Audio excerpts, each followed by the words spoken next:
Welcome back to Half the Battle. I'm your host as always, Daniel Levy, your co-host Shaq. We're going to be talking UFC Busan, the Korean Zombie versus Frankie Edgar. And Shaq, it's going down this Saturday in South Korea. The hometown favorite, the hometown hero, the Korean Zombie, one of the most exciting fighters in the history of the sport, returns against the former champion and future Hall of Famer, Frankie Edgar. Like you said, Frankie Edgar's a future Hall of Famer coming off that title fight to Max Holloway. I know he's looking to get back in the win column, and Korean Zombie, he's looking to continue that success from the last fight. I mean, he put Moicano down as a fairly big underdog, put him down in less than a minute, so I'm excited to see his return. And anytime you get two legends of the sport like this to step in the cage, you already know it's fireworks, you know? For the Korean Zombie, 7 fights inside the UFC octagon, 7 performance bonuses. This guy is the definition of exciting, and at this point in his career, you know, it's just awesome to see him not just, pan out and fade out like other exciting fighters. You remember the Leonard Garcias, went on a big skid. The Korean Zombie's out here reinventing himself every single fight, and he's in the title mix once again. Yeah, 100% his last 2 fights. The Yair fight, I mean, I thought he gained a lot of stock even in a loss. Not a lot of people would have been able to take the type of damage that both those men were taking. That's why you see both of them doing their thing right now. So, Zombies, let's see how he does this weekend. And for Frankie Edgar, it's such an interesting spot because he was initially supposed to fight not just a Hani Yaya or an Eddie Wineland at 135. He was supposed to fight Corey Sanhagen in his bantamweight debut. Corey's a motherfucker, man. And now it's actually Frank. You gotta stay at featherweight and fight the Korean Zombie in South Korea. So it's gonna be interesting to see what the former lightweight champions got left. Yeah, I mean you can always count on Frankie Edgar to save the day. So. Hey, save it. And he's going to bring it every single time, so I'm very excited to see this main event. And first up, we got to give a shout-out to our sponsor, Flav CBD. Make sure you check them out at flavcbd.com. Use that promo code BATTLE to save 10%. And Shaq, let's break down this whole card start to finish, because first up in the bantamweight division, we got Ryan Benoit. He's 10-5, and Heili Alatang is 13-7. Currently, they got Ryan Benoit minus 120. The comeback on Heili Alatang is plus 100. Well, initially it opened minus 160 for Benoit. Most of the action has been coming in on the Chinese fighter fighting here in South Korea.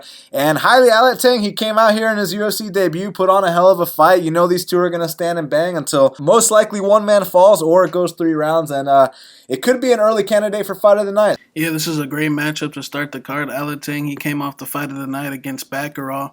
And Benoit, we haven't seen him in a while, but when Benoit was relevant, when he was fighting, I mean, he had to be one of the hardest hitting flyweights in the division. I mean, the guy's got a lot of power, but we know the issue with him is, his cardio, his wrestling defense, the other holes in his game. But we can't forget this guy knocked out Sergio Pettis.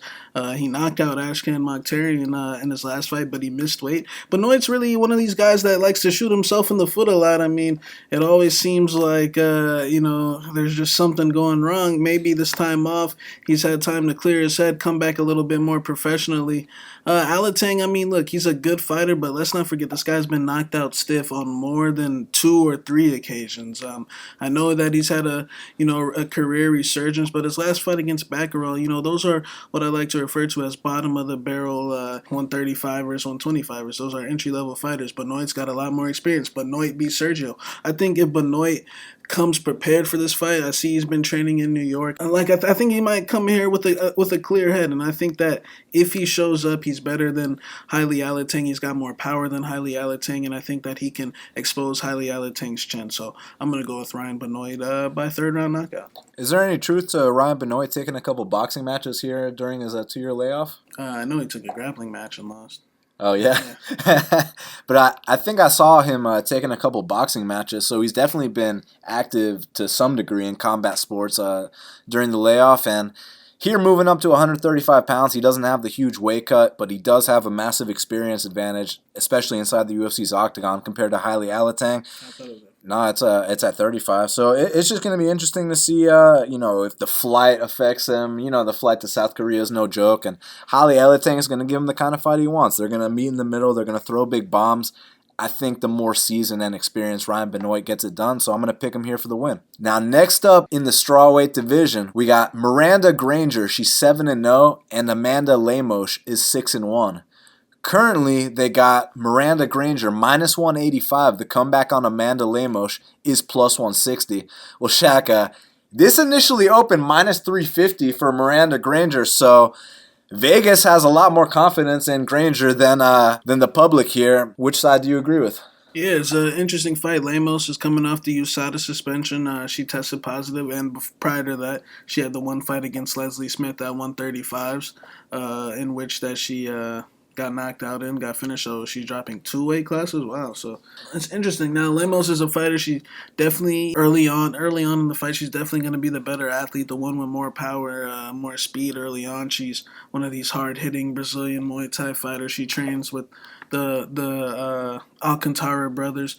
You know, she knows what a war is like. The thing is, in a lot of her fights in Brazil, man, she was fighting these Brazilian soccer moms that were letting her get away with, a lot of things. I mean, in some of her fights, she'd almost knock the girl out, but then get severely tired and then give up her back and then just do sloppy things. It's kind of showing signs of someone that can't keep it together throughout the course of a 15-minute period. Now, Miranda Granger doesn't have the power or the ferocity of Amanda Lemos.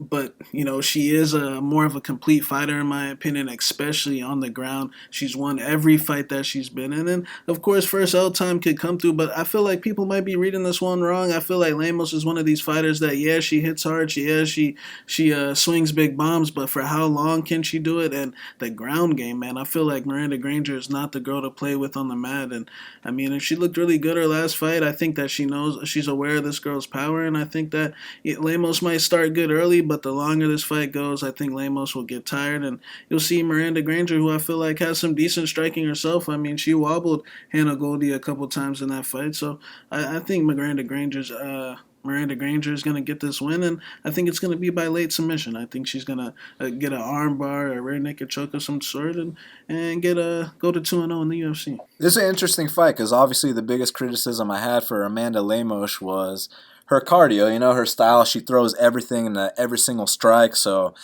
with that kind of style, you're going to gas out quick. And for her to drop 2 weight classes to 115 pounds, that means that she's working a ton of cardio. It's going to come down to her adjusting her style and calming down inside the octagon, because the stuff we've seen on the regional scene and her UFC debut will not fly in the UFC, period. She throws super hard with every single shot, doesn't rest at all in the fight, you know what I mean? And then she starts backing up.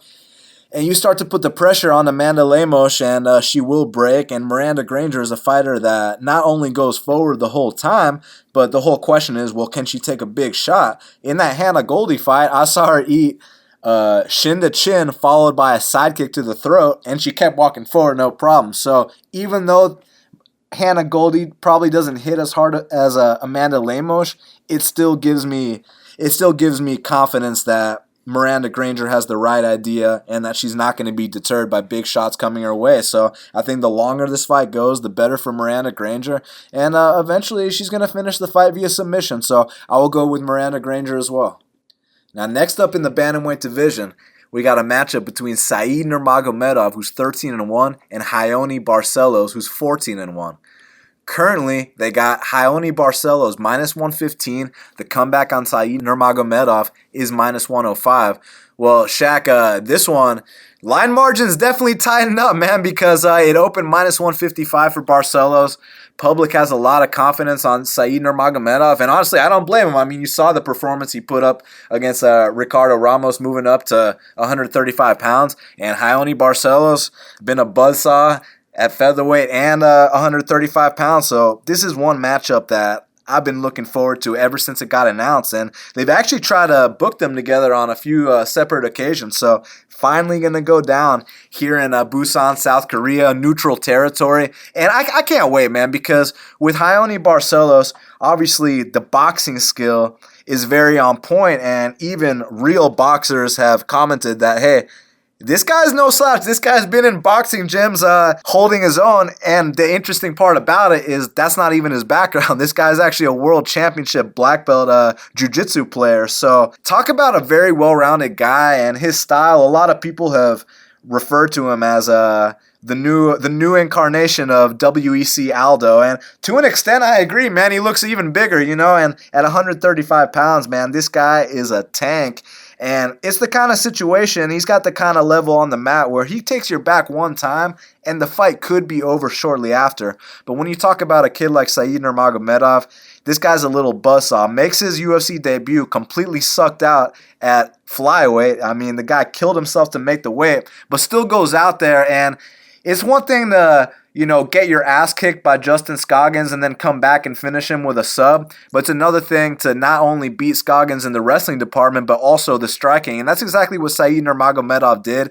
Then he moved up to 135 pounds, puts away Ricardo Ramos in the first round. I'm super impressed with this kid, Said Nurmagomedov. When he gets you hurt, when he starts spinning, when he starts getting his swag in there, he spazzes out on guys, Shaq, and it's very fun to watch. The one thing I'm concerned about for him in the spot is that I think there's a big size difference here. I do think that the former featherweight versus the former flyweight, I do think that dynamic will be a factor here. Yes, Said will be the faster guy, Raoni will be the bigger guy, but I think this is a spot where size can come into play because it plays into Raoni's strengths, which is his Brazilian Jiu-Jitsu. Even though we're dealing with a Russian here in Said, I completely understand.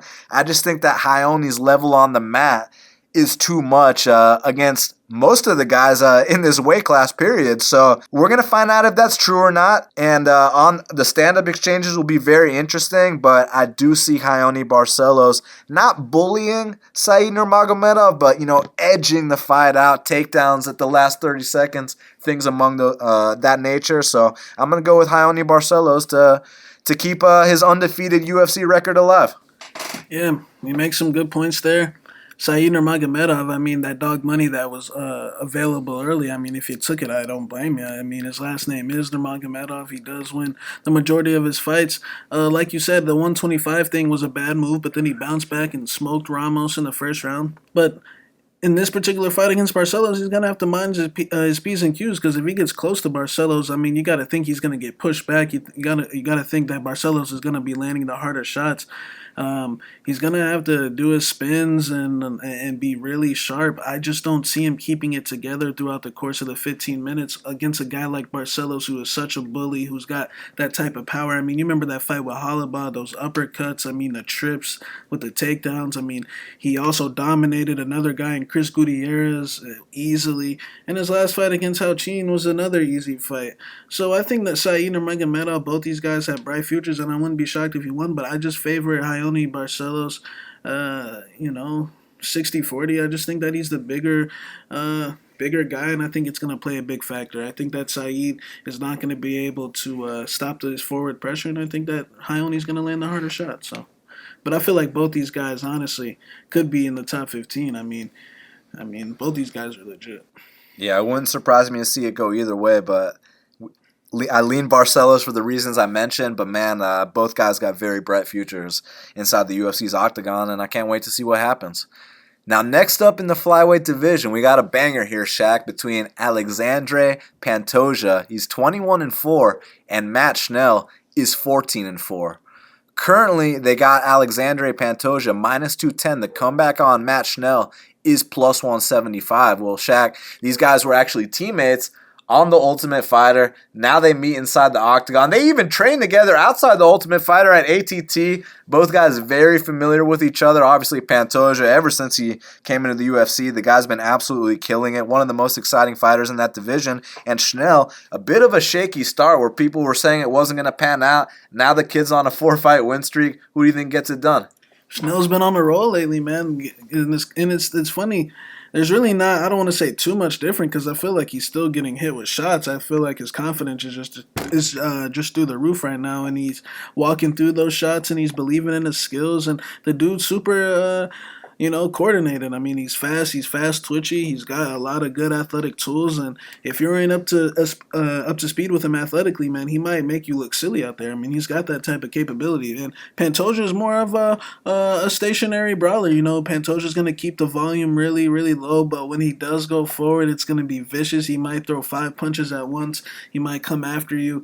I mean, we know that on the mat, Schnell's been submitting a lot of guys, but I highly doubt that's going to happen against Pantoja. I mean, Pantoja's just on a completely different class of black belt than Smoka and Jordan Espinosa. So I feel like Schnell's best chance is to keep this fight at distance and try to point Pantoja and try to make him look a step behind Pantoja. That is a hole in his game. I just don't see Schnell being able to out wrestle him or out grapple him, but I do see a path to victory with the striking.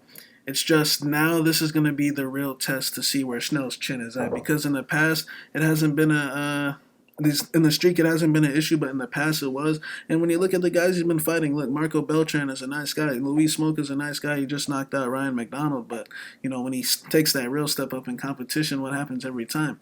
And Jordan Espinosa was coming off one win, a close win in that, So I think this is a top 5 level of competition, as where he was fighting guys barely in the top 15. So I still lean Pantoja. I feel like it could be lined a little bit closer, but I think Pantoja is still going to be able to, maximize in those spots where he's moving forward. And I think that Schnell will feel the damage for once. I think there's going to be a difference in power and intensity, and I don't see Schnell having the success on the mat. So I'm going to go with Pantoja here. This is a really interesting matchup because of where they are in their careers, man. Because a couple of years ago, it'd be max bet season on Alexandre Pantoja, and a lot of people think it might still be, and they might be right. So here's my whole thing, man, because I'm trying to figure out this deal with Matt Schnell's chin, and hear me out on this. So obviously, Rob Font, no problem. That was a fair and square knockout. But then the next one against Hector Sandoval seemed a little alarming. That was were you and I in attendance for that one? Was that in Nashville or in the ATL? Nashville. Nashville. Look, I was in attendance for that one, and it was almost like, those were some short shots. Maybe he's very chinny, I was very alarmed by that knockout loss to Hector Sandoval. But my boy Jonathan Martinez, low-key knocked him out back in the day. But the Hector Sandoval one was alarming, so then I thought it wasn't going to quite pan out. Now the kid's on a 4-fight win streak, but you look at the Espinosa fight, because that's the one that really let me know that maybe it might actually be a confidence thing, because you see these guys like Diego Lima working around their chin. You think that all of a sudden they eat one shot, they're going to go out cold. Now Diego Lima's on this win streak. Guys like that used to get knocked out every fight, and they attribute it to a confidence thing, feeling more comfortable inside the octagon. Because what I'm trying to get at is in the first minute against Jordan Espinosa cracked him with 2 big overhands that I swear would have put Schnell out a couple years ago when he was on that skid, and he ate it, no problem, Shaq. So I'm not entirely writing off the possibility that Pantoja can knock him out, but I also am not gonna. I also got to give credit to Schnell's improvements inside the cage, man, because he's been eating shots better in there, man. He's been moving better, and obviously on the mat, when these guys try to take him down, his guillotine to triangle setup is absolutely disgusting. Do I think he's going to hit that on Pantoja? Probably not. I mean, Pantoja is a disgusting black belt. This is going to be the big test for Matt Schnell. And you got to lean with Pantoja. You got to set him the favorite in this spot. It's just interesting where they are in their respective careers, because Pantoja, he's an absolute warrior. But that last fight against Davison Figueiredo, I'm not sure if he took off enough time, between that fight and this one. You remember Jeff Neal versus Mike Perry. And I'm not comparing Matt Schnell to Jeff Neal by any stretch of the imagination, but what I am trying to say is Mike Perry had that 3-round war with Vicente Luque and showing off his durability every single fight, and didn't take the proper amount of time off, comes back and gets stopped in 1:30. So I'm just saying, did Pantoja take the right amount of time off, and has he been healed properly? Because, it's not just the time between the fight ending and this fight starting. It's also all the sparring rounds in the training camp as well, man. So I'm wondering if Pantoja is fully healed from the Davison Figueiredo fight, which was an absolutely grueling battle. So you got to lean Pantoja. He's proven more at this point, but I would not count Schnell out in this spot. So I'm going to pick Pantoja, but I'm not counting out Schnell here. He might possibly be live, or he might get blown out. So, I can't wait to find out. So my pick is Pantoja. Now, next up in the lightweight division, we got Omar Morales. He's 8-0, and Dong Young Ma is 16-10. Currently, they got Omar Morales minus 200. The comeback on Dong Young Ma is plus 170. Well, Shaq, obviously everyone's very familiar with Dong Young Ma. Had that amazing fight against Polo Reyes, which is and he knocked out Takanori Gomi in the first round too. But Omar Morales, for those that aren't familiar with him, we know exactly who this kid is because he was supposed to fight Best Fight Pick sponsored athlete and the number one lightweight in the Southeast, Robert King Hale. He was supposed to fight Hale at LFA, and then Omar Morales pulled out because he got the Contender Series call against Harvey Park, in which he went out there and performed very admirably. But I was already scouting this kid out before he was in the UFC, and what I know about him is the calf kick game for Omar Morales. This kid is a very explosive athlete. He's big for the weight class. And when he starts to get off on those kicks, it's not going to take too many to make his opponent start limping. And I'm not just referring to that fight on Contender Series versus Harvey Park, who, by the way, had a 12-2 record going into that fight, Shaq. But even his fight in Bellator. So it's not like this kid's coming from all these, no disrespect, but rinky-dink promotions. This guy's fought in Bellator and Contender Series before making that UFC debut here. And granted, this fight is in Dong Young Ma's turf. You got to give him that. But what I've seen from Omar Morales, the ceiling is so much higher. The athleticism, the power, and he brings a strength that plays right into Dong Young Ma's weakness. You've noticed in Dong Young Ma's last few fights, the calf kicks are a huge weakness of his. Starting with the Damian Brown fight, the Devontae King Cage Smith fight, and most recently the Scotty Holtzman fight. And I think Omar Morales is going to put the icing on the cake, my man. I think that he's shown that not only is his kicking game, his striking on point, his cardio is good as well, but the guy's takedown defense and get-up game, that's what I was wondering. Is he well-rounded? Well, he's over there in Florida with Henry Hoof's camp, putting in work with a bunch of good wrestlers on the mat there. And they got Kamaru Usman, guys, Vicente Luque, Gilbert Durinho Burns, Chaz Skelly. Shout out to my boy. So he's putting in the right amount of work with the right guys. And I think he's going to be poised to come out here and get a knockout over a weathered Dong Young Ma. Look, I respect Ma. He's a very exciting guy. Came through for us against Gomi. The fight he gave the fans against Polo Reyes, got to tip my cap to the guy, but at this point in his career, I think it's time to take a L. Omar Morales addressed the flight. He came more than a week early. Assuming he's acclimated, I think he comes out here and shows out, Shaq. So I'm going Omar Morales for the knockout. Yeah, I think Dong Young Ma, like you said, he's a very weathered guy. His fight with Polo Reyes was great and all, but like I said a while back, look, in a few years from now, both these guys might be at the UFC, and all that damage that they took was, look, they got a nice check that night, and I'm sure but that fight was very, low level in my opinion. It was a great slobber knocker, two guys trading, but Dong Young Ma, I feel like, is a guy that wasn't going to last. I think he's had a good run. I feel like he's achieved all that he could achieve. He got a couple wins, but this guy came into the UFC with, over 5 or 6 losses. It was at 170, got knocked out, but then he dropped out and beat Takanori Gomi, who, if you can't beat Takanori Gomi in the UFC, Brendan O'Reilly, not in the UFC anymore, and Damian Brown, who is not in the UFC anymore. And that fight was very close. And it's nothing to be proud of, to be honest with. And Omar Morales, although he was only fought 2 legit guys, he passed those step up in competitions. I feel like this is another reasonable step up. A 16 and 10 guy who's already shown no weakness to calf kicks. Devontae Smith got him with the calf kicks and then knocked him out. And then you saw Scott Holtzman in his last fight swell his eye up really bad. He wasn't able to continue going into the third round. Look, in the past he was able to continue into the third round, but what happens when you keep progressively going? With that style, exactly. Especially, he's gonna stand there and get calf kicked, and I think Omar sets up a big overhand right and probably knocks him out in the first round. So I'm gonna go with Omar Morales. I think he's too sharp, too crisp.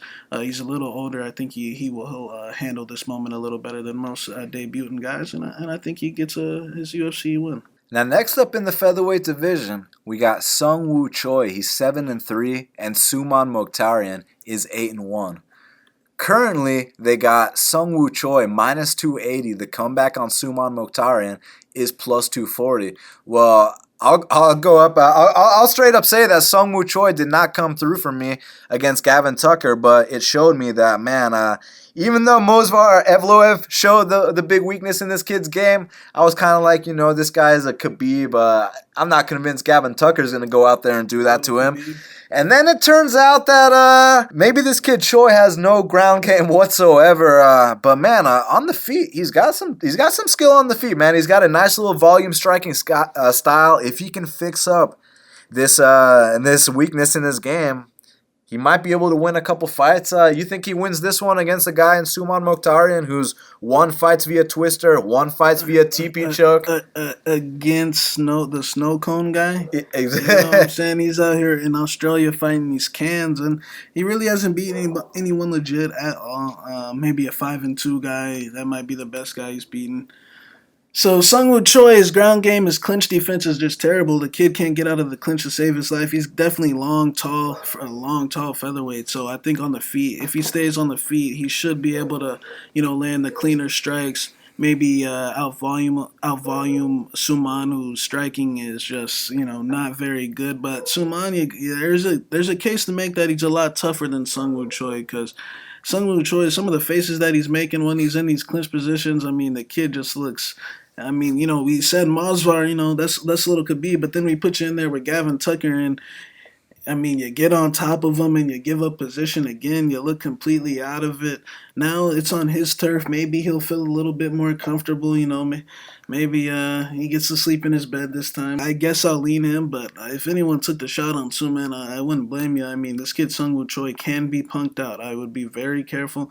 But like I said, Suman Mokhtarian's been out here fighting snow cone guys. I remember some of the opponents his teammate Nadia was out here fighting before she got in the UFC. That's the scene they come from. It's a joke. So I'll take Seung Choi by split decision. Yeah, I really wanted to come out here and pick Suman Mokhtarian via TP choke. But then I watched some of his fights and it was like, yo, this ain't gonna pan out in the UFC. And I know Seung Choi he's gotten the floor mopped his last two fights, but I still think he's got a little bit more skill here than Suman Mokhtarian's got the home field advantage. I think Vegas opened him a big favorite for a reason, so he might finally get his first UFC victory. Don't be surprised if he gets twisted, but I'm going Seung Choi here to win this fight. Now, next up in the heavyweight division, we got the big heavyweight prospect everyone's been talking about, Cyril Gane. He's 5-0, and Tanner Boser is 17-5. Currently, they got Cyril Gane minus 650. The comeback on Tanner Boser is plus 475. Well, Shaq, a lot of action's been coming in on Boser the last couple of days. Yeah, Cyril Gane definitely will have the higher ceiling, but Tanner Boser much more experienced to a point. So, what are you thinking, man? Is the hype train going to roll? Look, Gane's, like you said, higher ceiling, bigger athlete, faster. But he's definitely, inexperienced. But he has been beating guys with some good records. He beat 9-0, 8-1, 7-0 guy. So he has been taking these steps up. Boser, I will say, coming into his fight with Spitz, I thought he was a complete trash can. And I know Spitz isn't too good himself. But I was impressed with some of the skills he had. I was like, this guy, he paid his dues. He's smart, man. He fights very smart. I would not be shocked if he presented a little bit more problems in comparison to any of Gane's past opponents. I still expect Gane to get the win at some point, but Boser's got a hard head, man. Boser's a tough guy. He's very smart. He knows where to capitalize at. I'm gonna take Gane, but I won't sleep on my boy Boser. But he's gonna lose. But I just want to show him some respect. Yeah, for sure. You got to, man. Especially like you said, my perception of Tanner Boser going into the UFC was, he's just he's the Canadian big country.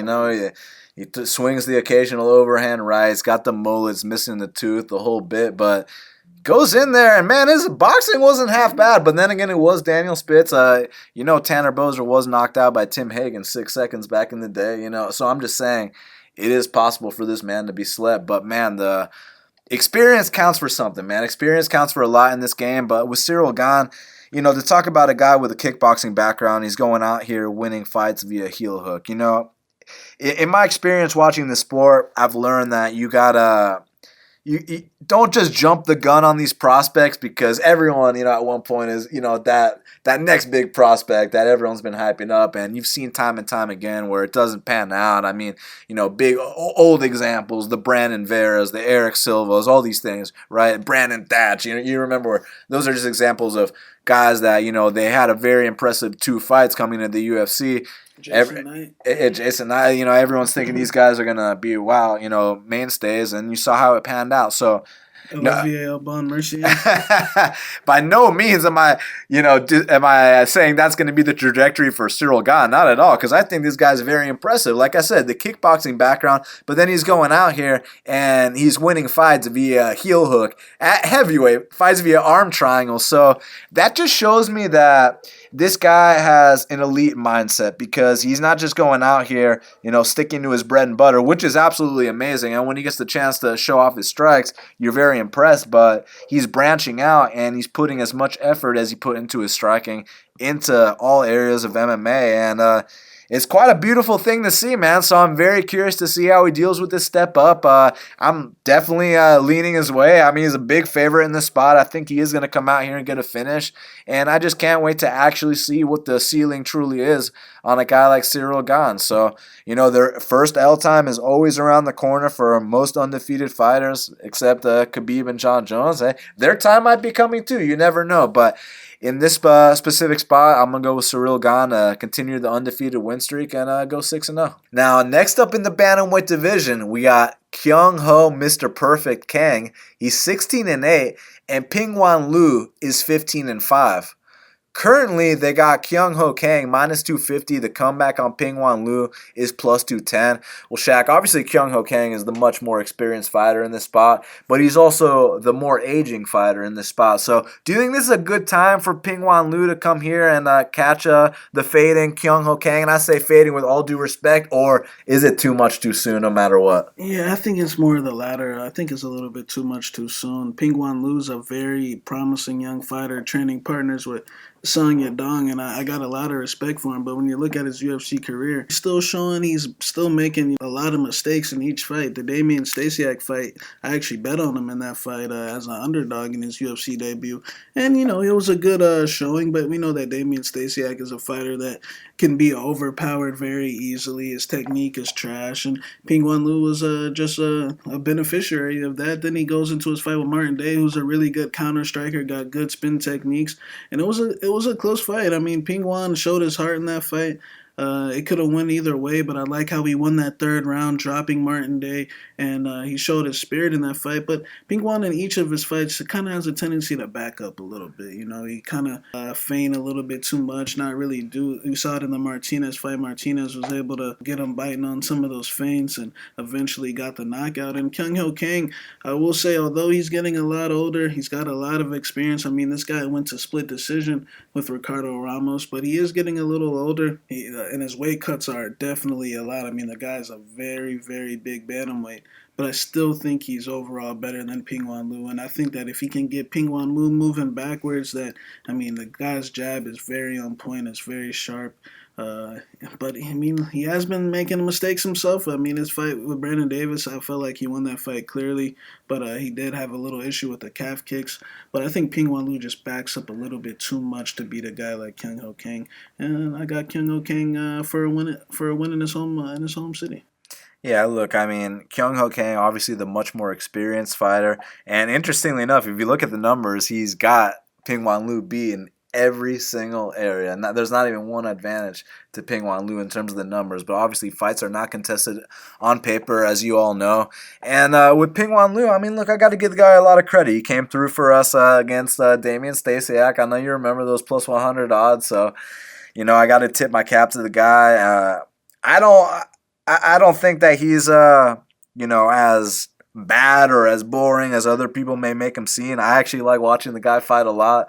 There's a little ox out there, and the big criticism people have for him is he kind of has a little bit of low volume, but Kyung Ho Kang has low volume as well. So it's going to be a very interesting fight to see how it plays out. But I agree with you when you say that just at this point in their respective careers, man, Kyung Ho Kang is the far more experienced guy, the more seasoned guy, the better skills, and I think he's going to most likely find a way to win here. So I'm going to go with Kyung Ho Kang as well. Now, next up in the middleweight division, we got Jun Park. He's 10-4, and Marc-Andre Barriault is 11-3. Currently, they got Marc-Andre Barriault minus 125. The comeback on Jun Park is plus 105. Well, both guys trying to get their first UFC victory. Both guys like to slug it out. Who do you think is going to get this one done, man? Yeah, Marc-Andre Barriault, from Quebec, has had a rough 2 fights. I fought a tough winner, Andrew Sanchez, and then he fought a former top 10-11 guy, Krzysztof Jotko. So Barriault kind of had to elevate his skills a lot. Now he's getting a much easier fight, in my opinion, in comparison to those two guys in Park. And Park's one of these guys where I feel like the only thing he has is, he's got some decent fast hands. I mean, he is a pretty crisp. He can land. He definitely rocked Fluffy in that fight. But Barriault, I think he's just better than this guy overall. I think he's more tougher. I think that I feel like he'll probably be a little bit more confident this time, or at least should be. The thing with Barriault is he kind of runs into this wall where his volume gets really low. I honestly didn't think the fight with Jotko was that close, to be honest. I just watched it yesterday. I didn't think it was close at all, But hey, I think that he's more tougher than this guy. I think that he can be the bully in this matchup. A former 205er Barriault is as well. This guy, Jung Park, he just seems like the type of guy that if he gets pushed back, he will fold. And I think that if Barriault is his normal self, like in TKO, where he was the two-way world champion, I think that he can get the knockout win here. So I'll take Barriault. This is more among the lines of the kind of opponent he would have fought at TKO. You're not going to see him fighting guys like Krzysztof Jotko and Andrew Sanchez in no TKO, but here with Jung Park, this is the kind of opponent where you should come out here and win. Obviously, there's certain things you got to be concerned about laying chalk on a guy like Marc-Andre Barriault. The fact that he is a little bit on the slower side. He can be grinded out at times, outworked, but it doesn't really seem to me like Park presents those kind of problems. I don't really foresee him going out there and shooting for too many takedowns in this spot.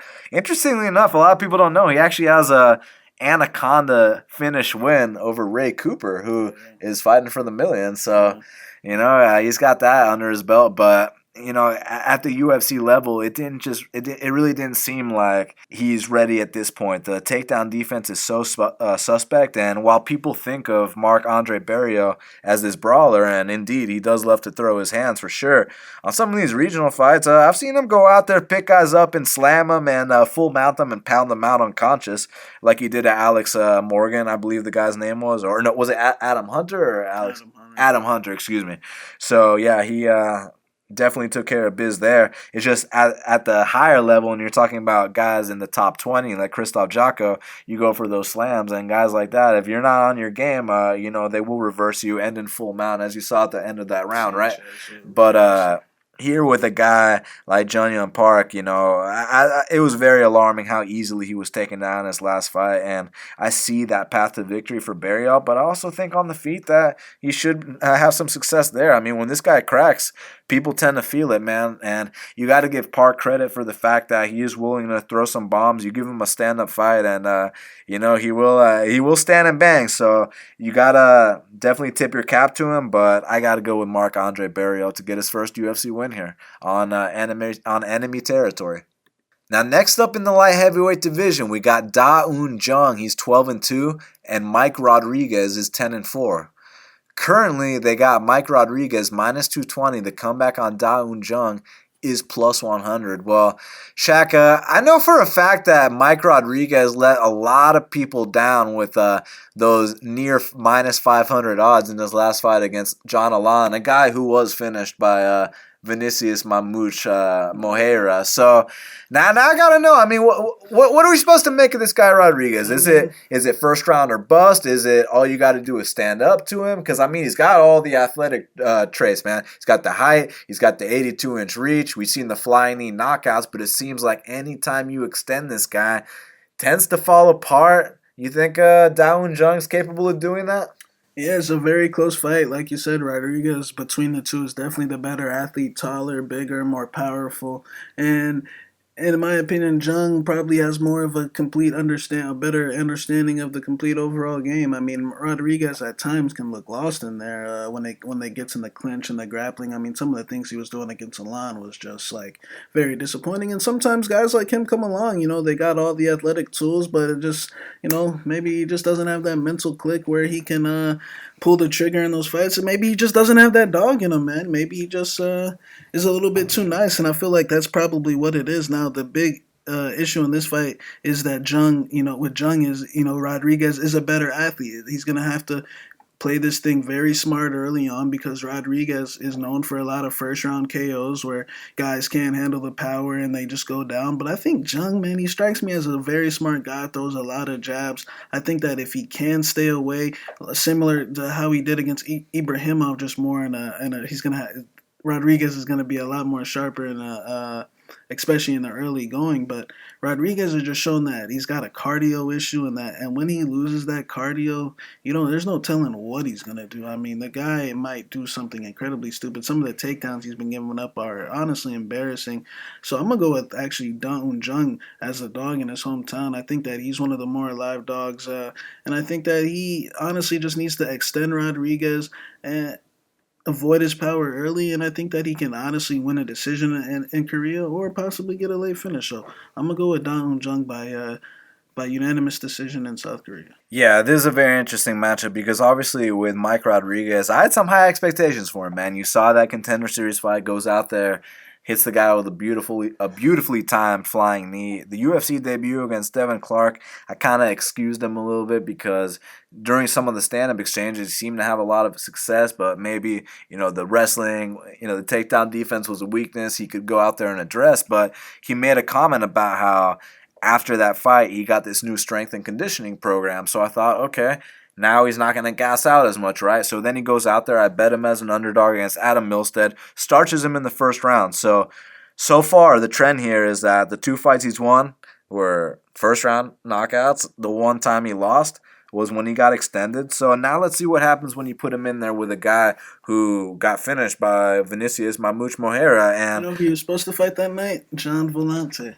Interesting, man. What do you fuck that one up too? No, but when he fought John Alon, so when he couldn't put him away with the same kind of shots that he put other guys away, maybe lesser guys, he kind of folded a little bit, man. And for a guy who was a minus 500 in that spot, a guy who has an 82-inch reach, the height, the natural physical tools, it was just kind of alarming to see, that kind of performance. And it made me, I'm not going to be the guy who's like, is he a fighter or is he an athlete? But man, it was kind of like, what's going on, Mike, in that fight? It was very, very alarming. And I think that if he can't go out here and knock out Dawoon Jung in that first round, and if Dawoon Jung stays calm, composed, starts getting off on that jab, and eventually drags this into deep waters, mixes in a takedown or two, I think Mike Rodriguez might fall apart, because what I was getting at earlier with that strength and conditioning program, I thought that,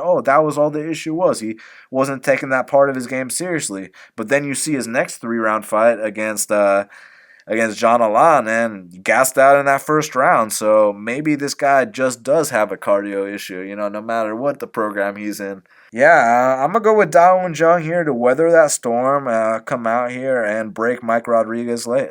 But, I got to say, I hope Mike Rodriguez eventually turns into the guy that we thought he was, or we hope he can be, that whole thing. Because he's got the physical tools, man. So I hope it pans out. But I got Jung here in South Korea. Now, next up in the featherweight division, we got the return of the Korean Superboy, Choi. He's 14-3. He's number 24 in the world. And he's fighting Charles Air Jourdain, who's 9-2, and he's the number 135 ranked fighter in the world. So, I mean, man, this is interesting, Shaq, because with Doo-Ho Choi, obviously, people can say the hype train was derailed, but they got to specify what they're talking about. Okay, was the hype train derailed in terms of UFC career? Or was it derailed in terms of a top 15 picture? My opinion, top 15 picture. Because when you put this guy with the right matchups, he's going to go out there and put on an absolute show. Because what Doo-Ho Choi is, he's an all-action fighter. He's kill or be killed. He's knock me out or knock you out. And, that Cub Swanson fight is such a special fight to see those guys go out there, stand toe-to-toe for 15 straight minutes, put on a serious fight for the fans, and that's what Doo-Ho Choi brings to the table. That's why, unless he starts getting knocked out every single fight, that's why most likely he will keep his spot in the UFC roster, man, because this guy's very exciting. It's just about making sure he takes the right fights. Well, guess what? You're not fighting perennial top 15 guys and Cub Swanson and Jeremy Stephens anymore. Now you're fighting the 135 ranked fighter on planet Earth. And look, I respect this kid, Charles Jourdain. I like his swag. I like his toughness. He's got a little street in him. He's fun to watch. But on the regional scene that he comes from, TKO, no offense to them, but that's kind of a soft regional scene promotion. I mean, I don't think he would be a champ in the NFC like he was, in TKO. It's just a different level of competition. So what I'm trying to get at is, yeah, he can go out there and get these finishes against, these guys he's been fighting here. But when you're talking about jumping to the top 25 on planet Earth, Shaq, it's just a completely different ballgame. So even though, the kid's been posting pics of him looking ripped on Instagram and the whole bit, hey, look, he might be a finisher at the TKO level, but at the UFC level, he's a point fighter at best. And I'm not trying to write the kid off, but I just think the size of Doo-Ho Choi, the firepower, and just the experience, man, is going to be too much here. So I see a lot of people taking the shot on Charles Air Jourdain. Look, I like the kid. I like his fighting style. He's exciting, but I think Doo-Ho Choi is gonna bring too much to the table here. Too much firepower, too much experience. I got Doo-Ho Choi. Doo-Ho Choi for the victory. I get everyone's theory of fading Doo-Ho. Like, if he can get to the late rounds, that the kid's defense is a little shaky and it's very chinny. And I get he's coming off a vicious KO loss, a long layoff, but just not with this guy, Jourdain. Jourdain's a nice kid, but I just think he's overwhelmed. I mean, when like you said, he's coming in from TKO, and then he has to fight Des Green at 155, and now his comeback fight, with his full camp is Doo-Ho Choi in South Korea. I think they're sending the kid out there to get knocked out. To be honest, I know Doo-Ho Choi's got some holes in his game, but look, that there's a difference in fighting, two of the best featherweights of this generation versus fighting Charles Jourdain. You know what I'm saying? Like, Cub Swanson. Look, I've said shit about him and Jeremy. Yeah, this and that. But in the top 15 sense. Yeah, but you take him out, that you would make him fight guys that are fucking where Charles Jourdain is ranked. They're gonna knock those guys the fuck out. Like Kron Gracie. You know what I'm saying? Yeah. They thought he could come in here and beat Cub on a 4-fight skid. He got his ass whipped. So I think this is gonna be one of those cases. I think Doo-Ho, there's levels to this shit. I think he's on a completely different level than Mr. Jourdain, and I think Jourdain probably gets knocked out here in the first round. I got a lot of respect for him, like you said. Kid's got a good cardio, good pace, but Doo-Ho Choi, I think he's going to show a lot of improvements in his game this time. He's not fighting one of the best, two of the best featherweights of this era, and Jeremy Stephens and Cub Swanson, and I think he gets a knockout win in his hometown. Co-main event of the evening in the light heavyweight division. We've been waiting a while for this one, man. Volkan No Time Ozdemir. He's 16-4, and Alexander Rakic is 12-1. Currently, they got Alexander Rakic minus 145. The comeback on Volkan Ozdemir is plus 125. Shaq, I have a feeling that the winner of this fight is going to be one step closer to a title shot, and I also have a feeling that someone might be snoring on the canvas in this one. So what's your opinion between these two heavy hitters in the light heavyweight division? Yeah, 100%, man. This is a great fight. You got Volkan Ozdemir, former title challenger. He fought Daniel Cormier. But it seemed like after that he got on that little skid, took that out, that setback to Lionheart that not a lot of people expected at the time, and then he fought Dominic Reyes. People thought he got robbed in that fight. I personally scored it for Reyes. It was a very close fight, and then I was glad to see him get back on track with Ilir Latifi. So Volkan Ozdemir is coming off a knockout win. Let's see how he does here. Now he's fighting Ratchik, who's one of the more prepared guys at 205. I mean, this guy's got a complete team around him. They come with specific game plans. Ratchik really hasn't showed too many holes besides his chin in the Devin Clark fight. Look, I know in most cases I would just put it to the side, but the only thing that alarms me is the way that he went down. You know, I did feel like the second time, I did feel like he kind of went out stiff for a quick second there. But when you're fighting a guy like Devin Clark who doesn't really have the composure to really, maintain spots like that, Devin Clark's a little spaz. I mean, you don't know what that guy's gonna do. So. And then he fought Jimmy Manuwa, who I got tons of respect for Jimmy. It's just that look what Jimmy Manuwa was coming off of, man. He got knocked out in the first round by Volkan Ozdemir first. Then he got the Jan Blachowicz beating in which he got wobbled all over the place. And then the Thiago Maheda knockout loss. I mean, those were three vicious. I mean, so I want to give Ratchet credit for that. It was a great combo. Manuwa definitely didn't even see it coming, so I will give him his due for that. But at the same time, I don't really know how much how valid his resume really is at 205. Justin Ledet and these guys, you got to assume Ozdemir would run through those guys in a quick second as well. So this is definitely a big step up in competition, in my opinion. But the thing with Ozdemir is the game plan is not if you're a legit competitor, if you're the guy that you say you are, the game plan to beat Ozdemir, I don't want to say it's easy, but it's definitely out there. I mean, this guy is a guy that is known for slowing down in the late rounds. He comes very hard early, and it's about whether or not Ratchet can turn on that pace in the middle to late second round and then dominate him in the third round for a possible finish, So I feel like Ratchet, if he comes with the right game plan, he can kind of do something similar to Reyes, take over late, possibly even get a knockout. He's a little more fast twitch, a little bit more powerful. But at the same time, I do have a little concern about Ratchik's chin. I don't feel like he's really fought anybody that's going to test that chin at this level that he's about to fight on Saturday night. Devin Clark dropped this guy and almost floored him. And Justin Ledet and Francimar Barroso, those are nice guys, but those are nowhere near the level of Volkan Ozdemir. And Jimmy Manuwa was coming off fucking 4 vicious KOs. So I slightly lean Ratchik. I think he's the more complete, more clean fighter. Volkan Ozdemir gets hit a bunch. He slows down in fights. You saw the Lionheart fight in which he got submitted in. You saw the Dominic Reyes fight, him completely slow down in that third round. So I think something similar going to happen here. And I think Alexander Ratchik will win a 29-27 decision. I cannot wait for this fight. Obviously, Volkan Ozdemir, ever since he came to the UFC, has been an underdog in a lot of his fights and surpassed the expectations. The fight with Ovince St. Preux, followed by the 2 vicious knockouts of Misha Serkunov and Jimmy Manuwa, then might have arguably got rushed to the title shot. But what I want to say is his next 3 fights after that, the common theme that they all had, obviously step up in competition, no doubt about it, but when those fights got extended, that's when he tended to slow down and fall apart a little bit. And even in his win against Ovince St. Preux in that third round, there were some sketchy moments. So if, what happened against Devin Clark, him getting knocked down like that, if Volkan can't come out here, drop him with something early and capitalize enough to finish the fight, I do think the longer this fight goes, the more that the edge will swing into Rakic's favor. And, man, I think Rakic brings a lot of physical tools to the table. Obviously, the kid is 6'5" with a 78-inch reach. And he's very well-rounded. He's a very smart guy, too.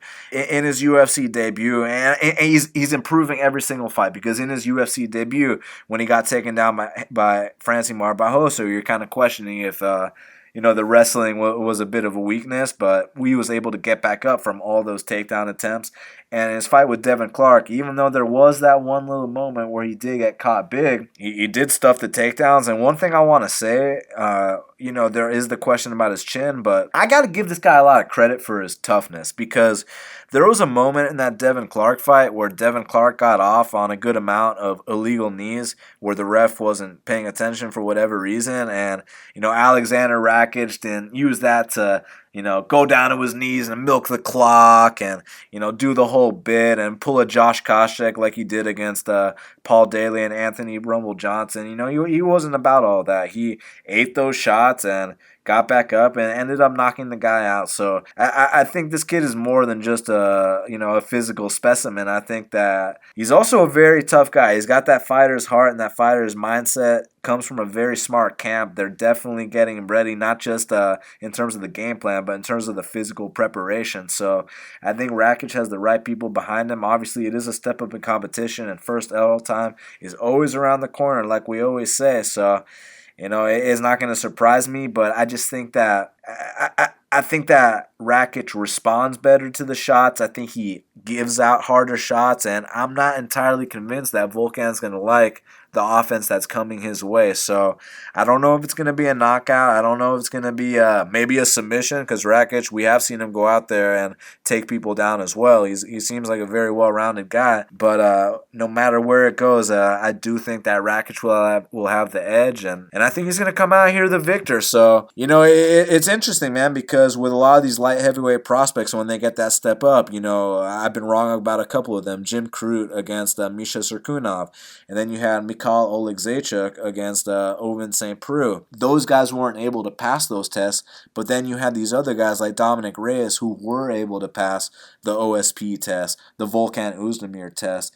And, another example, Johnny Walker, he wasn't able to pass the Corey Anderson test. So now I really want to know, where does Rakic stand? Is he the guy that's going to get over the hump and show that he really is the next cut, potential future title challenger down the line? So I want to know. I want to know what the deal is, man. But I'm going with Rakic in this spot. I believe in this kid's potential, and I think he's gonna show out here against the very tough and experienced Volkan Oezdemir. Main event of the evening in the featherweight division.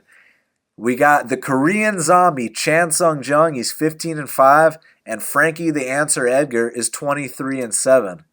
Currently, they got Chan Sung Jung, the Korean zombie, minus 160. The comeback on Frankie Edgar is plus 140. Shaq, two legends of the sport, man. I mean, we've been waiting for this fight for a while. Can't wait to see it finally go down. Obviously, you can talk about the different circumstances where, a lot of confidence in the corner of Korean Zombie right now. Frankie Edgar kind of at a crossroads, was dropping to 35s, is now taking this fight on short notice. You don't want to say a legend like that is in no man's land, but we will agree this is a big fight in his career right now, Shaq. So, which way do you see it going in the UFC Busan main event? Chan Sung Jung looked the best he ever had, in my opinion, and I kind of, I don't want to say saw that coming, but I just was very high on his performance against Yair Rodriguez. I didn't really. Who's gonna be throwing elbows like that? I mean. Not too many. You're not going to see knockouts like that too often. So yeah, his fight with Moicano, he started training at Fight Ready with at Henry Cejudo's gym with Eddie Cha, and now even for this camp, he's working with my boy Eric Albertine. And you guys have already heard what I think about those guys. Those guys had two champs, Patricio Pitbull and Henry Cejudo. So training with those guys. And Paulo Borrachina. And Paulo Borrachina, a future contender coming up here. So those guys have great results. And now Frankie Edgar is kind of, he is in no man's land. And I've been saying this for a while as well, that Frankie Edgar's performance really, in my opinion, haven't been impressive lately, dating back to the Jeremy Stevens fight. After the Aldo fight, it's just been a little iffy. He's only been fighting once a year. He did beat Yair Rodriguez. Yair decided not to train for that fight, but that's facts. But if they ever ran it back. But after that fight, Brian Ortega, he got knocked out in the first round, and fans kind of like to push that to the side a little bit, as if it never happened, or it's because Frankie took it on short notice. But look, he decided to take it on short notice. He took the Cub Swanson fight on short notice and won that one. Exactly, and Cub Swanson is a little bit more closer towards his era, his age. He already broke Cub's jaw before. Cub already checked out of that fight. Cub tried to blame his loss on Ortega to kissing a baby or something like that. So. But anyways,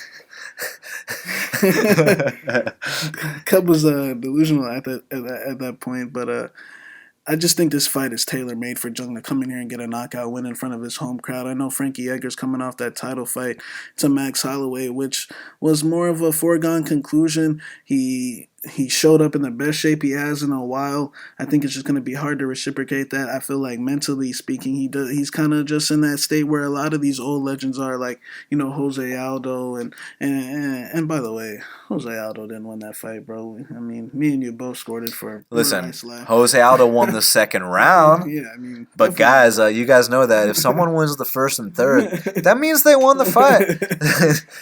Sorry that Jose looked great in the second round. That doesn't mean shit about winning the first and third. Stop fighting in the third round. He was moving forward, but he was getting countered. Hey, we love Jose too. I wanted him to win. But judge a fight objectively. I mean, but shit. Won. But anyways, I think Jung is going to show more improvements off that version that you saw down there in UFC Greenville, training with these guys in Arizona. I feel like his wrestling defense is going to be a lot more better working with Eric Albertine. And I think that he comes out here and knocks Frankie Edgar out in the first round. I think that Jung is going to look the best he ever has. And Frankie Edgar, I got a lot of respect for him, but just not even Father Time. I just think that time's up. I think that he's had a great run, achieved a lot of things in this sport. And unfortunately, he wasn't able to come through again at UFC 200 against Jose Aldo. But since then, it's just been kind of hit or miss. And I think that now, as he gets more older, progressively, I just think that with the same basic, in and out footwork, with the, 2 shots to the body, the one upstairs, I just think that guys are going to start picking up on that and start capitalizing him as he's fighting these real featherweights. So I got Zombie by first round knockout. Zombie's reaction speed is going to be getting a lot more better working at Neuroforce 1, and I think he puts him down.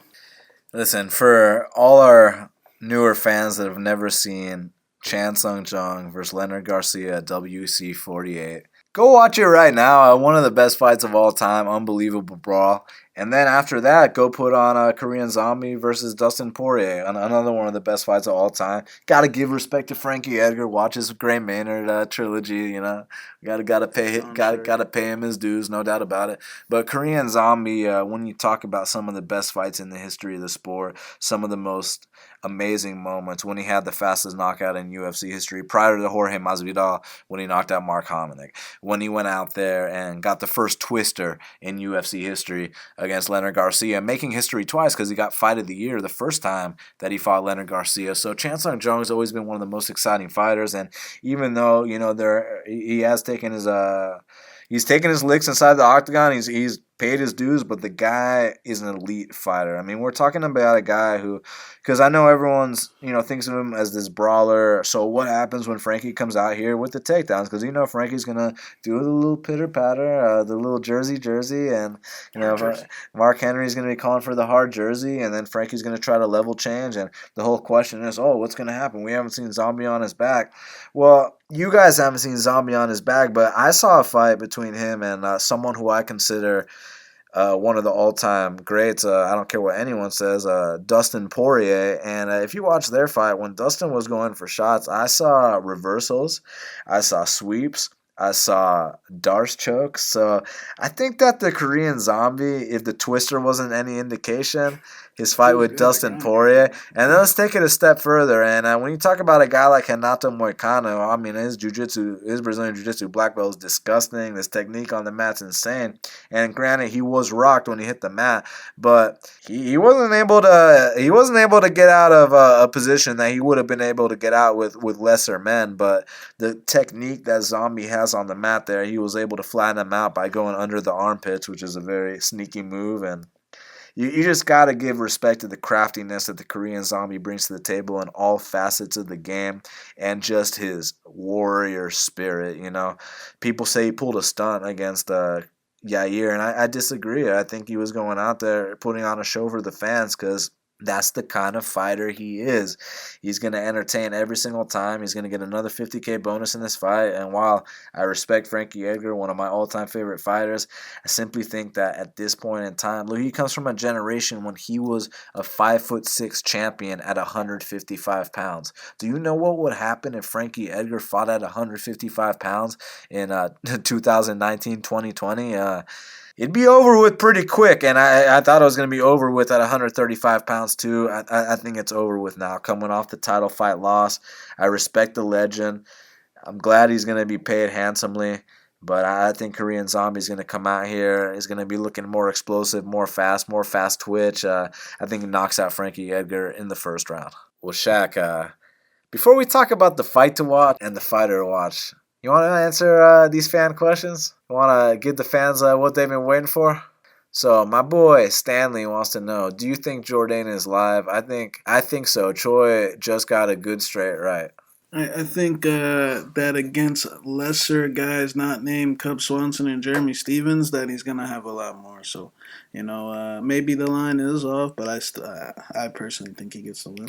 I don't think the line's off, man. I think that he might just have a good straight right when he's fighting, or sorry, these things might not work against guys like Jeremy and Cub, and we might have said things about Jeremy and Cub in terms of they're not going to beat the Zabits and the Calvin Caters, but Jourdain is so far from the level of a Zabit, a Calvin Cater, even a Brian Ortega, these guys coming up, that I just don't think that Jourdain is quite on the level of Doo-Ho Choi. I'm not going to count anyone out. This is MMA. And, you never know what these guys are going through behind the scenes. But based off what I've seen, I just think Choi's going to get it done here, man. Dane Downey Jr. wants to know, do you think Usman was on EPO?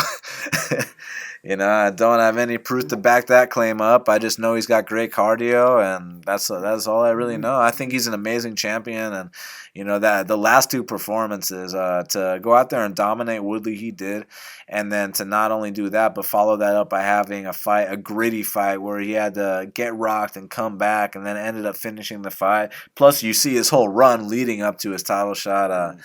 Man, the guy definitely puts in the work. My boy Bitcoin Kaler wants to know, how much does long-distance international Travis pre-fight factor into analysis, if at all? It has to, man, because when you talk about, when you talk to these fighters or even people that travel regularly, they're going to mention that a flight from the United States or even other parts of the world to, these places like Australia, these places like Korea, just halfway across the world, you don't just go there, sleep it off and you're good to go the next day. It's such a completely different time zone. Your sleep schedule is completely fucked up. You got to go there in advance to truly acclimate it. So I do give it a bit of I definitely take it into consideration, unless the fight is, such a mismatch to where this guy could be on his absolute worst day and he's not going to lose. So, that's where I stand with that. I don't know what this guy's username is. Do you know what it is, Shaq? But what he wanted to know is why they do your boy Mickey Gall like that and give him Cowboy. Look, at least they didn't give him Cowboy 2 years ago. So, look, here's what I got to say. Yeah, you got to favor Cowboy. I mean, obviously I don't got to get into that, why you have to favor him. All I got to say for you guys, I got to ask you guys one question. Do you feel comfortable with Mickey Gall taking Alex Cowboy's back? If you can answer that for me, let me know what y'all think. My boy Voice of Reality says, when will y'all transition to video? Can learn more about your opinions when we see your handsome faces. I appreciate it, bro. We got a lot of cool things in the works. Don't think that we haven't been working on things behind the scenes to take the show to the next level, and video is definitely on the list of things to come. We're just not going to come out here and give you guys a half-assed product. We want to make sure that when we're ready to go and really take things to the next level, because we are in this for the long haul. So I appreciate the question, my man, and don't you worry, it's coming soon. My boy Halby wants to know, should Korean Zombie get a title shot if he wins? I mean, look, you can always make a case for a guy like Korean Zombie getting a title shot, especially coming off the kind of wins that he's known for, such emphatic finishes, such crowd-pleasing performances. So I'm never going to complain about a guy like Korean Zombie getting a title shot. But would you say there's someone else that's... I think right now it's actually going to be probably a Max Holloway rematch. That's what they're looking to do. So...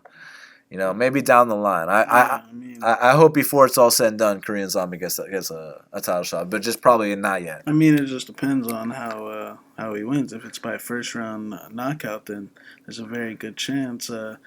But yeah, it looks like they're doing the Holloway rematch just because Holloway's won the 13 fights in a row at featherweight.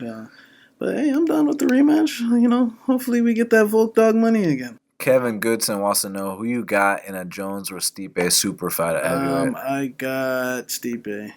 Why's that? I just think that the heavyweight power is a different ball game, and that I think John Jones is getting a little bit older. I think his last. Stipe ain't. But heavyweights can go, man. They can go to 45. Sure.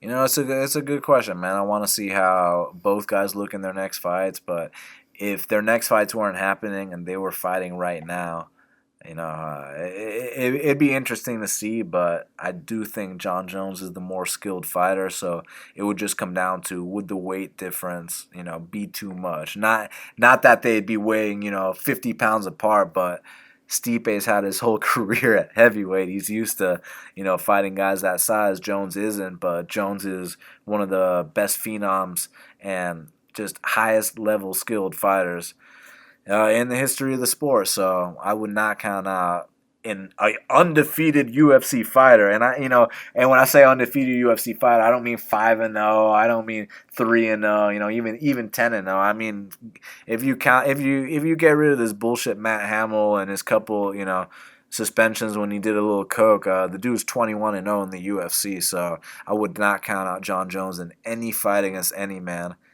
Maybe Francis. Who beat Francis? But my boy Stuart Tucker wants to know who pulled the biggest who pulled the biggest stunt of 2019. Ricky Simon, Mikhail Oleksiejczuk, Jimmy Crute. Yeah, those are a few. Joe Jua. What's another one? At the end of the year, we're gonna do a year-end show, and we're gonna talk about all the biggest stunts of the year. We'll have time to actually go look through them, but I think that was a pretty decent list for the time being, right? This year. What about Jimmy Crute? I mean, Jimmy almost finished him, and then all of a sudden he was almost tapped out. Johnny Walker. I mean, that could be classified as a stunt. Alistair Overeem. I mean, Alistair Overeem was about to win 4-zip on the cards, and and then yeah, for sure. Good question, man. We're definitely gonna address that in more detail down the line. Dave, Cullycat 1. Amanda Nunes minus 1,000. He wants to know Amanda Nunes versus Mokhtarian. What are you setting the open line at? Amanda Nunes would knock him out. I mean, I would, minus 500. Nah, minus 1,500. Yeah. I mean, he ain't dude. Yeah. I don't care if it's dude versus chick. Amanda Nunes would fuck that guy up. All respect to him. Yeah. I mean, he's a purple belt. She's a black belt. She knocks. I've heard she knocks dudes out in the gym, so I know she can knock dudes out. She'd fuck his ass up, guys. Don't worry about it. All right. Recap of Colby Usman. What a win-lose. What it means for each, what a win-lose means for each man. I think that Usman now is on his way to being possibly the greatest welterweight of all time, and I feel like Covington stock didn't go down. I mean, look, me and Daniel have a completely different view on the guy because, we've talked to the guy in the past. We know that he, it was an act, and I felt like he showed everyone that his skills are legit and that he's a legit top 2 or 3 guy in the division. Usman is just a physical tank. I loved how that fight had no takedown attempts. I mean, I recall myself telling people a couple months back that this is the welterweight fight that they should be, out here making, fucking fake belts for and shit. Yeah. But, people said I was crazy. This fight was one of the greatest fights at welterweight history. You got 2, guys that barely lose rounds. I feel like Kobe's stock goes up. I feel like, that fight proved that he's a legit guy, that he can stand with these guys as well without shooting takedowns. And I don't know, Dana said he wants to do the Tyron Woodley fight next after Colby heals his jaw up. And, I know you said in the past that Colby would melt Tyron if they fought. So. Oh, easily.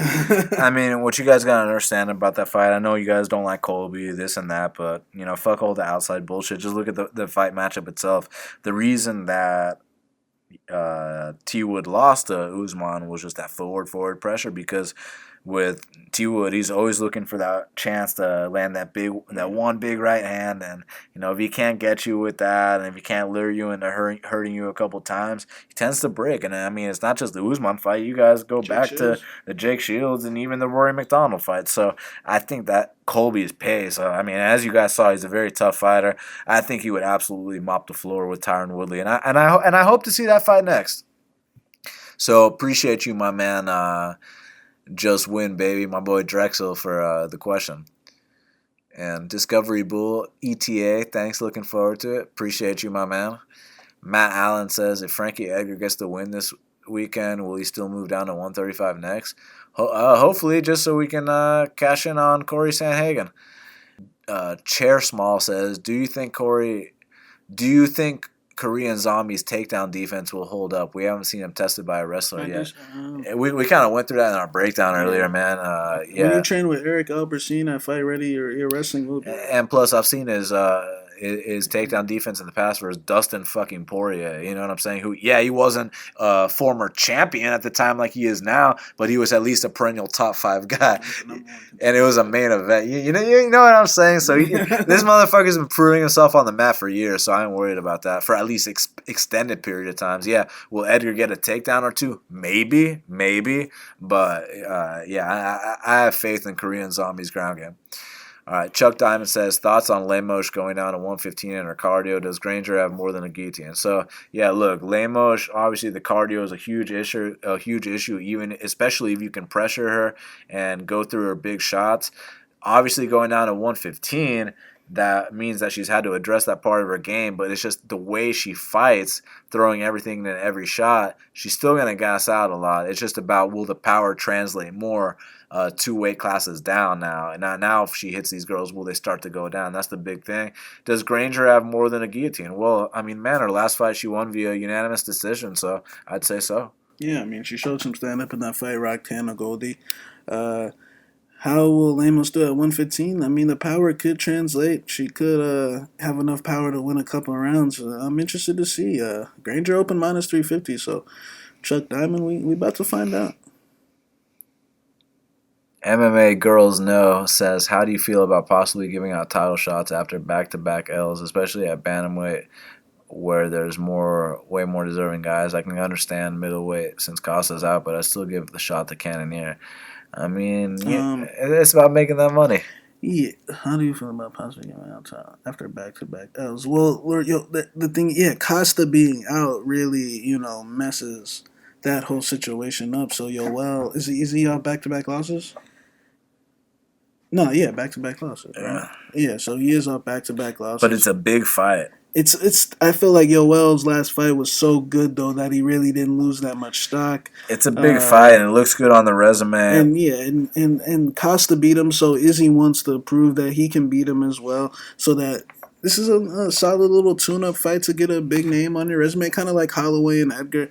And then you come in, you fight Paulo Costa mid to late next year, and put on a big fight for the fans, especially at bantamweight where there's more deserving guys. He's talking about Jose Aldo giving him a title shot, I'm assuming, off a loss. Well, yeah, I definitely disagree with that because I think Aldo lost that fight, but at bantamweight, man, you can't forget about these guys. Like, there's 2 guys in particular that, you can't forget about, and that's Peter Yan and Corey Sanhagen. I feel like these guys are, knocking on the door of those title shots. They just need one solid win. Maybe they might have to fight each other.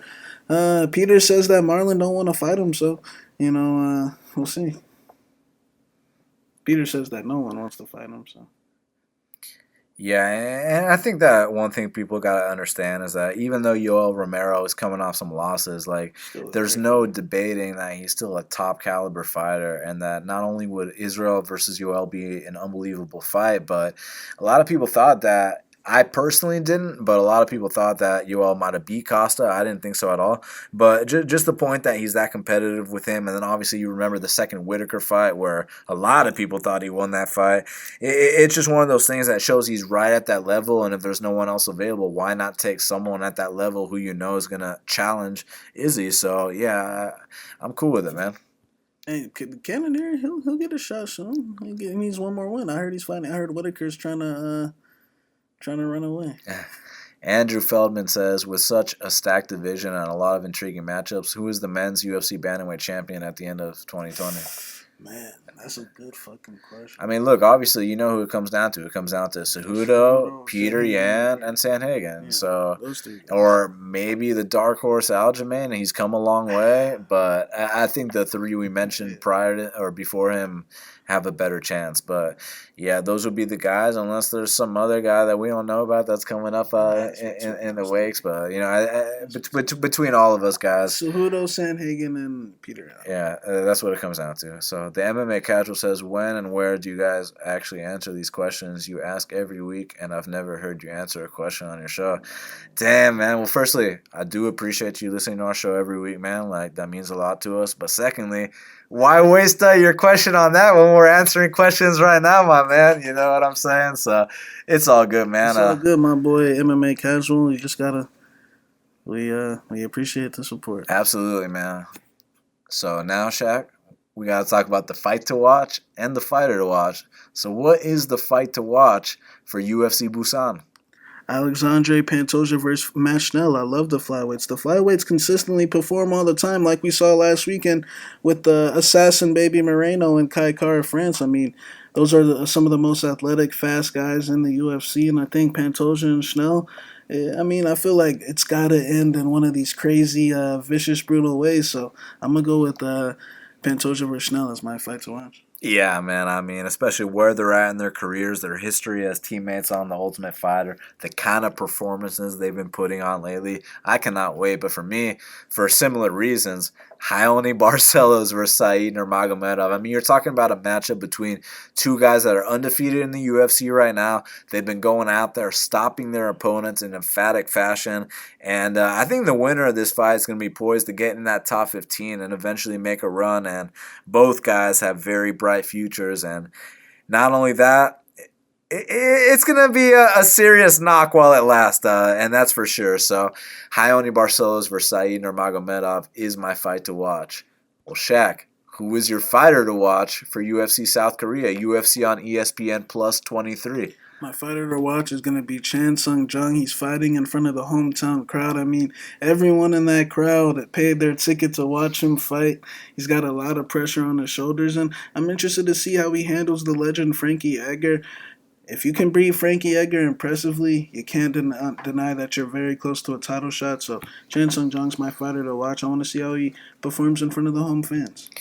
Yeah, and for me, my fighter to watch is Alexander Rakic. I mean, look, like we already mentioned, with the light heavyweight prospects, they've been trying to feed the new generation to the old generation. Like, even as recently, I say new generation, but you saw Paul Craig versus Mauricio Shogun. You see what they're trying to do.